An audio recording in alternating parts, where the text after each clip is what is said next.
High, আমি সুপর্ণা ঘোষ। আজকে ৩১ তারিখ। আমি যাচ্ছি চন্দননগর স্ট্র্যান্ডে ঘুরতে। তো আমি এসে গেছি। এই যে চন্দননগর চার্চটা খুব ভালো সাজিয়েছিল, খুব ভালো লাগছিল। আমি এখানে একটু দাঁড়িয়ে অপেক্ষা করছিলাম, অনিন্দিতা আসবে।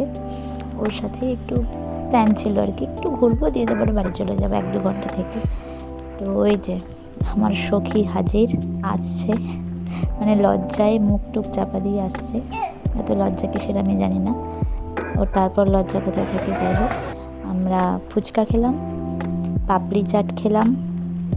মানে খাবো না, চন্দননগর যাবো বা বেরোবো খাবো না, এরকম কখনো হয়ই না, মানে খাবোই। এই যে সামনে একটু ছবি তুলছিলাম, কারণ এই যে নিজেকে তো দেখানোই হয়নি। এরকম সেজেছিলাম, আর আমার কাজল ঘেঁটে গেছিলো। আমার ঠান্ডা লাগলেই চোখ দিয়ে জল বেরোয়।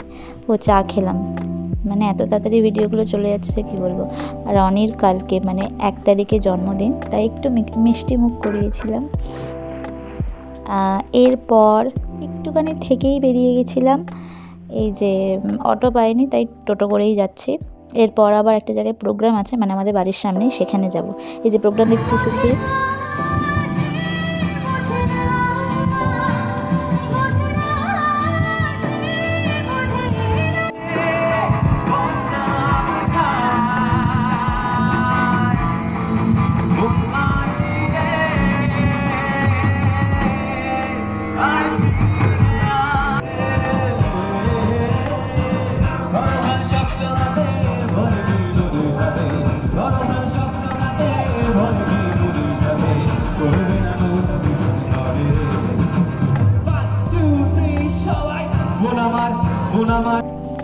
এই যে এখানটা খুব ভালো সাজিয়েছে, এটা আমাদের বাড়ির সামনে।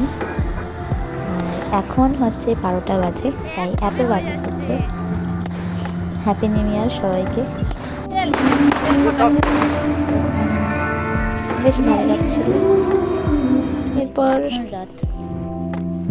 এখন রাত 12টা বাজে।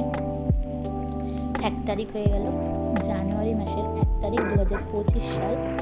31 তারিখেও আমি ব্লগ বানিয়েছি, মানে রাতের মধ্যেও আমি ব্লগ বানিয়েছি, এবং 1 তারিখ পড়ছে তখন আমি ব্লগ বানিয়েছি। তো ভাবলাম সবাইকে আমি একটু নিজে থেকে উইশ করি। তো সবাইকে হ্যাপি নিউ ইয়ার।